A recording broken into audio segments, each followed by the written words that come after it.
미국의 주력 언론 매체인 CNN이 한국의 방산무기에 대해 크게 주목하고 있습니다.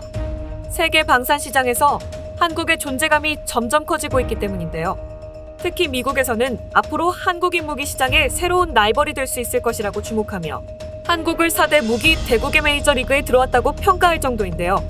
현재 전 세계 방위산업 시장에서 가장 큰 주목을 받고 있는 나라가 바로 대한민국입니다. 이번에 폴란드가 한국 무기 도입 사업에 도장을 찍게 되면서 이제는 공식적으로 무기 도입 사업이 시작되었죠. 폴란드의 유력 매체들에 따르면 K2 흑표전차 1000대, K9 자주포 672문, FA50 경전투기 48기를 도입하기로 결정했다고 전했는데요.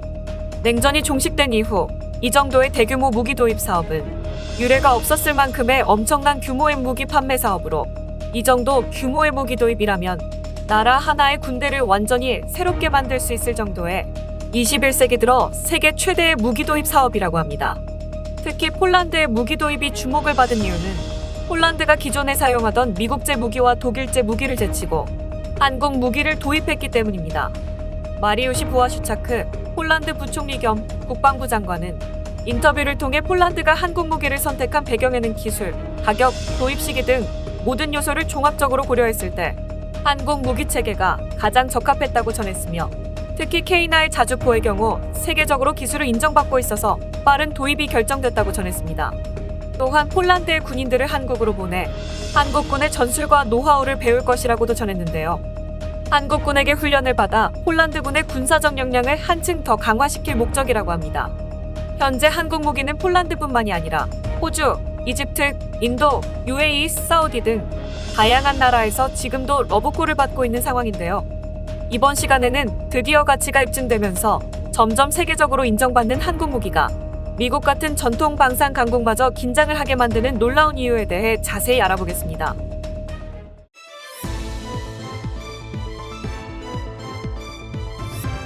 Global News Korea. 폴란드군이 이제는 한국에서 한국군에게 훈련을 받는다고 합니다. 폴란드에 대한 총 20조 규모의 한국 무기 수출 계약 중 7조 원 규모의 1차 계약이 체결되면서 180대의 K2 전차와 212문의 K9 자주포를 우선적으로 폴란드에 인도할 것이라고 국방부가 발표했는데요. 본 계약이 본격적으로 진행되면서 폴란드군이 한국군에게 받을 장비에 대한 교육 훈련과 함께 그에 맞는 전술을 배우기 위해 온다는 것입니다.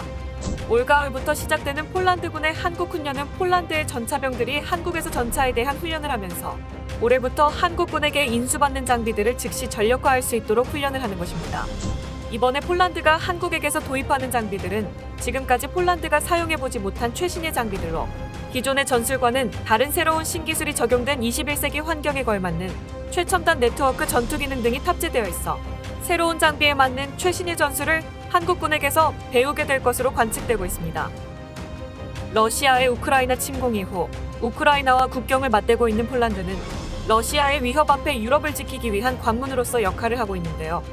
2차 대전 당시 국방력이 약해 독일과 소련에게 짓밟혀 본 적이 있던 폴란드는 그 어떤 나라보다 약소국의 서름을 잘 알고 있는 나라입니다. 이번 우크라이나 전쟁을 보고 큰 위기를 느낀 폴란드는 긴급히 군의 증강을 선언했는데요. 당장 15만 명인 현역병을 25만 명까지 늘리고 예비군도 2배 이상 늘리는 대규모 군체제의 개편을 선포했습니다. 군의 규모를 2배로 늘리는 만큼 대규모의 장비의 구입을 선언하며 무려 20조에 가까운 무기 도입 사업을 한국과 체결했죠. 사실 처음부터 폴란드가 모든 무기를 한국산 무기로 고려했던 것은 아니었습니다.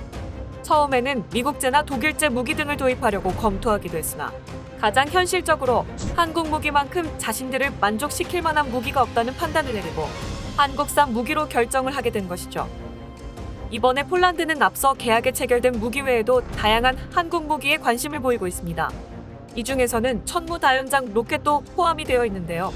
폴란드 국방부 대변인은 방산 전문지인 디펜스 뉴스와의 인터뷰에서 미국의 하이마스 대신 한국의 천무의 구매를 검토 중이라고 밝혔습니다. 이번 우크라이나 전쟁에서 유명해진 무기인 하이마스는 강철비를 쏟아내며 40km 밖의 축구장 6개 정도 넓이의 공간을 초토화시켜버릴 수 있는 매우 강력한 무기입니다. 실제로 하이마스가 들어온 후 밀리던 우크라이나군은 러시아군에 큰 타격을 입혔고 하이마스의 타격을 입은 러시아군은 진격을 멈춰버렸죠. 이런 엄청난 활약 덕분에 우크라이나에서는 하이마스가 우크라이나를 구할 무기라며 세인트 하이마스라고 부를 정도입니다. 하지만 폴란드는 하이마스보다 천무를 선택할 것으로 전해져 큰 주목을 받고 있는데요. 한국의 천무는 하이마스보다 2배 더 강한 화력을 내뿜을 수 있는 것으로 알려져 있어 폴란드의 군사 매니아들이 크게 열광을 하고 있습니다. 하이마스와 같은 탄을 공유할 수 있는 천무는 최대 6발을 장전할 수 있는 하이마스보다 2배 더 많은 12발까지 장전이 가능하며 하이마스보다 더 많은 종류의 포탄이 호환이 되는 장점을 가지고 있습니다. 이 때문에 세계의 많은 전문가들은 천무를 하이마스보다 한 수위라고 평가하고 있을 정도이죠.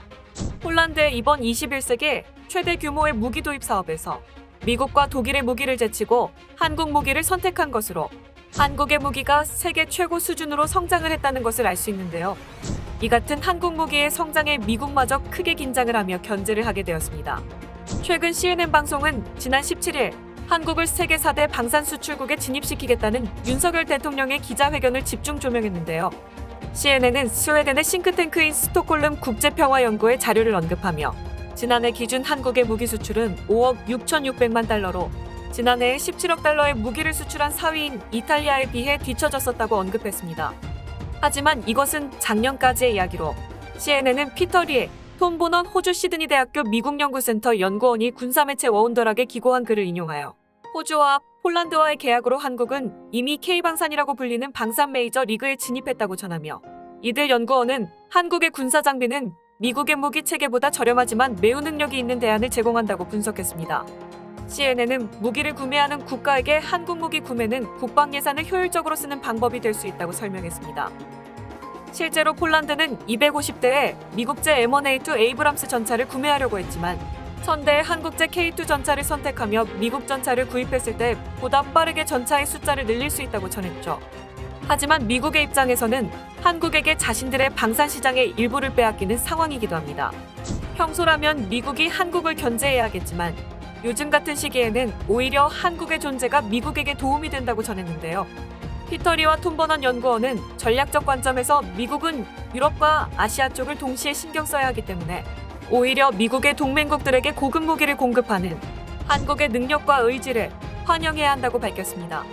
한국의 이 같은 행보는 미국의 국익의 관점에서는 크게 도움이 된다는 것이죠. 한국 무기의 가성비를 따지자면 도저히 따라올 나라가 없다고 하는데요.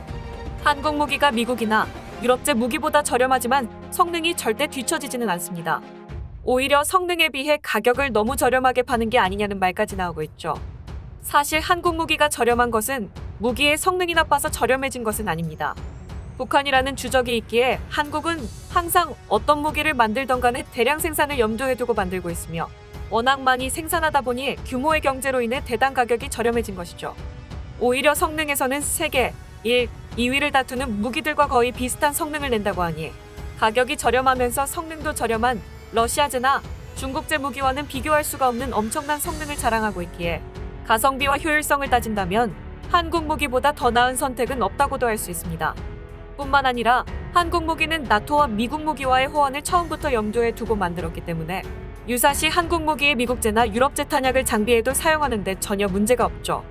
이것은 엄청난 장점으로 작용하게 되는데 최근 우크라이나에서 드러난 우크라이나 군의 탄약 공급 부족 사태는 우크라이나가 서방의 장비를 많이 지원받았다고 해도 탄약이 우크라이나군이 필요한 만큼 따라오지 못했고 기존의 우크라이나군은 구소련제 장비로 무장하고 있었기 때문에 비축하고 있던 탄약은 구소련제 장비에만 호환이 되는 문제점이 있습니다. 이 때문에 아무리 서방제 무기를 많이 받아도 서로 호환이 안 되는 무기 체계들 때문에 보급도 원활하게 되지 않고 탄약이 항상 부족한 사태에 이르며 우크라이나군의 작전에 큰 걸림돌이 되고 있습니다. 그에 비해 한국 무기는 처음부터 나토와 미국제, 유럽제 무기들과 호환이 되기 때문에 유사시에는 기존의 폴란드군이 사용하던 포탄이나 미군이 사용하던 포탄을 사용할 수 있어 보급에도 큰 장점이 있죠. 이렇게 되다 보니 미국제 무기보다 오히려 더 장점이 많다는 이야기마저 나오고 있는 상황입니다. K방사는 이제서야 제대로 날개를 펴는 모양새입니다. 이제서야 한국 무기의 가치를 다른 나라들이 알기 시작한 것이죠. 지금까지 한국 무기가 세계적으로 홍보가 많이 되지 않았기에 성능에 비해 많이 그에 걸맞는 평가를 받지 못했지만 한때는 한국인들만 즐기던 한류 문화가 어느덧 세계인들의 문화가 된 것처럼 한국의 무기도 이제서야 그 가치를 인정받고 정당한 평가를 받기 시작하면서 한국의 우방국들과 동맹국들을 지키는 중요한 무기로 자리 잡게 되었습니다. 오늘 준비한 소식은 여기까지입니다. 끝까지 시청해주셔서 감사합니다. 영상이 마음에 드셨다면 구독과 좋아요를 눌러 응원 부탁드리겠습니다.